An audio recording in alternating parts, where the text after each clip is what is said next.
చెప్పింది ఇంకా వాళ్ళ క్రైమ్ అలవాటు అయిపోయింది. వాళ్ళు ఇంకా ఎవరు మార్చలేరు వాళ్ళని. తీవ్రవాదులు అంతే కదా, నక్సలైట్లు అంతే కదా, లేకపోతే మీరు నేర్పాలి వాళ్ళకి. నీకు ఆ శక్తి ఉంటే నీకు అసహ్యం చేస్తాం ఆ జాబ్ని. కొంతమందికి పుట్టుకతో వచ్చేళ్ళు ఇవి నేర్చుకోరు. కొంతమంది కొన్ని చేస్తూ ఉంటారు, కొంతమంది చేయరు. వాళ్ళకి అదంటేనే వాళ్ళకు, అందుకే అది జరగకుండా చేయడానికి ఏం చేయాలో అవి చేస్తారు. ఇప్పుడు ఉదాహరణకు అందరూ యోగా చేస్తున్నారు అనుకోండి, రాష్ట్రం అంతా పాజిటివ్గా వచ్చారు.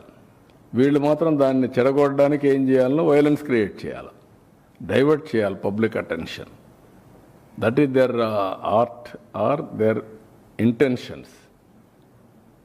అందుకే క్రిమినల్స్ ఎప్పుడు కూడా క్రిమినల్ బ్రెయిన్సే పనిచేస్తూనే ఉంటాయి. వాళ్ళకు నరికేస్తాం, చంపేస్తాం, రఫ్ ఆడతాం,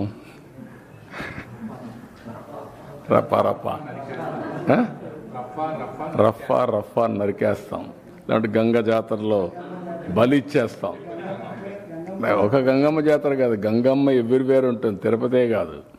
ఆ గంగమ్మ జాతరలో పొట్టేళ్ళు నరకడం అలవాటు. ఏ ఊరికి ఆ ఊరు ఇది ఇస్తారు, బలిస్తారు, పశువులు బలిస్తూ ఉంటారు. అది ఇప్పుడు మాట్లాడే పరిస్థితి. ఊర్లో గ్రామదేవతలు కూడా ఇచ్చేవాళ్ళు ఒకప్పుడు. ఒక ఊర్లో గ్రామదేవత ఉంటే శక్తిని బట్టి ఒక పొట్టేల్ని బలిచ్చేవాళ్ళు. అప్పుడు అది పెద్ద ఫంక్షన్ చేసేవాళ్ళు ఊర్లలో. మేము చిన్నప్పుడంతా చూసాం.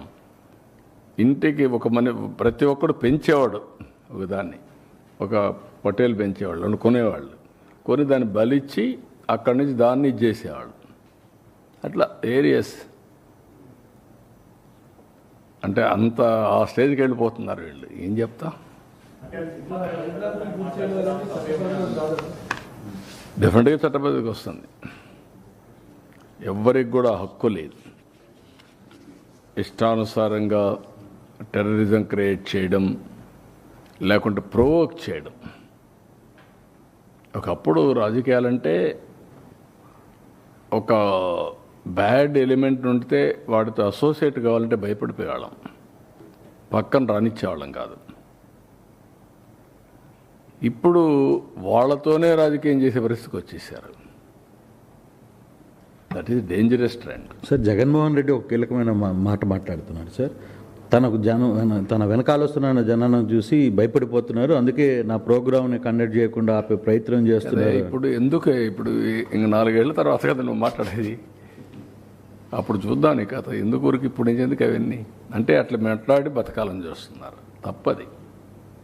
ఎవరు ఇది నేను ఎందుకే మీకు మాట చెప్పాను, విచిత్రమైనటువంటి మనస్తత్వాలు ఉండే వ్యక్తులు వారిగా ఉంటారు. ఎవరన్నా మాట్లాడతారా? పోలీసులు తిడతారా? పబ్లిక్ని తిడతారా? మనం చెప్పి మీరు నరికేండ్రా పోయేసని చెప్తారా మీరు? ఏంటి ఇవన్నీ? ఎవరైనా ఎక్కడన్నా విన్నారా మీరు? ఎప్పుడన్నా చూసారా ఈ పోకడ ఈ రాష్ట్రంలో? ఈ రాష్ట్రంలో దేశంలో ఏ రాజకీయ నాయకుడైనా, ఏ రాజకీయ పార్టీ అయినా ఇలాంటి ఒరవడు ఉందా? చంపేయండి, పొడి చేయండి, లేదంటే ప్లే కార్డ్స్ పెట్టుకొని వచ్చి డెమాన్స్ట్రేట్స్ చేసి ఆనందపడిపోవడం. ఎక్కడికి పోతున్నాం? దాన్ని చూసి ఏం నేర్పిస్తున్నాం మన సమాజంలో? చాలా ప్రమాదం ఇవన్నీ. ఎమ్మెల్యేలందరినీ ఇళ్ళకి వెళ్ళమంటున్నారు ఏడాది పాలన సందర్భంగా. ఈ సందర్భంగా వచ్చినటువంటి నేతల్ని చంద్రబాబు గారు మేనిఫెస్టోని గుర్తు చేసుకున్నామని చెప్పేసి మొత్తం నేను ఆయన కూడా గుర్తు చేసుకొనే ప్రజలు చేశారు. అది మర్చిపోతే ఎట్లా? ఎందుకు ఇచ్చారు 11 సీట్లు? ఇట్లా ఏదో పనులు చేసే కదా. ఆ ఏదో పనులు చేస్తే ఏమవుతారు మీరు? రేపు అదే అవుతుంది. కానీ అది చేయడం తప్పు అంటాను నేను. సరే, బెట్టింగ్ వాళ్ళకు మీరు ఒక మాట అడుగుతున్నా, ఎవరై వెళ్ళిపోవడానికి? పోలీస్ చెప్పిన తర్వాత నేను ఎప్పుడన్నా పోయామా? మమ్మల్ని ఊర్లకు పోతాం ఒక 2 కార్లు అంటే పంపించారా? నేను ఎక్కడన్నా అబ్జెక్ట్ చేశారా? ఎవరన్నా పొమ్మంటున్నారు కదా. 10 కార్లకు పర్మిషన్ ఇచ్చి 5, 6కు 100 మందికి పర్మిషన్ ఇస్తే ఏం కావాలంటే మీకు? ఏమనుకుంటున్నారు మీరు? ఇరుకు సందుల్లో పోవడం, అక్కడ మీటింగ్లు పెట్టడం, స్టాంపేడ్లు కావడం, అక్కడి నుంచి ఇవన్నీ చేయడం, వైలెన్స్ క్రియేట్ చేయడం. ఎవరు నేర్పించారు మీకు ఇవన్నీ? పోలీసుల మీద మళ్ళా బ్లేమ్ చేయడం, బురద వేయడం. ఎక్కడ దొరుకుతాయి ఇవన్నీ? కొంచెం ఒక పద్ధతి, ఒక ప్రొసీజర్, ఒక హోందాతనం ఉండాలి నాయకులకి.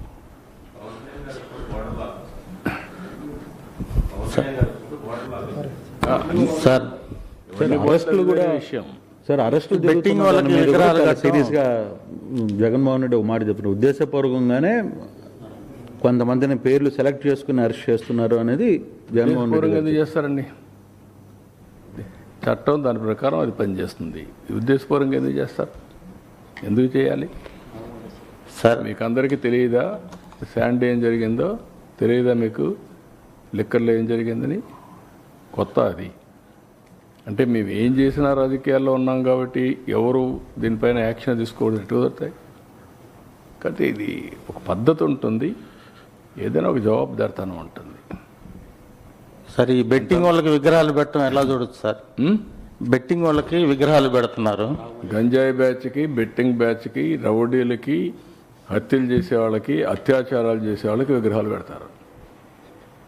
అందుకే మీరు ఒకసారి చరిత్రలో కూడా మీరు చూస్తే రాజకీయాలు మారిన తర్వాత ఇప్పుడు కొత్త బ్యాచ్ కొత్త విధానాలు తీసుకొస్తున్నారు. వాళ్లే హీరోస్గా, ఇటు రౌడీజం చేసేవాళ్ళు హీరోలు, ఊర్లో భయభ్రాంతులు చేసేవాళ్ళు హీరోలు, లా అండ్ ఆర్డర్ మెయింటైన్ చేసేవాళ్ళు చేతకాని వాళ్ళు అనే పరిస్థితి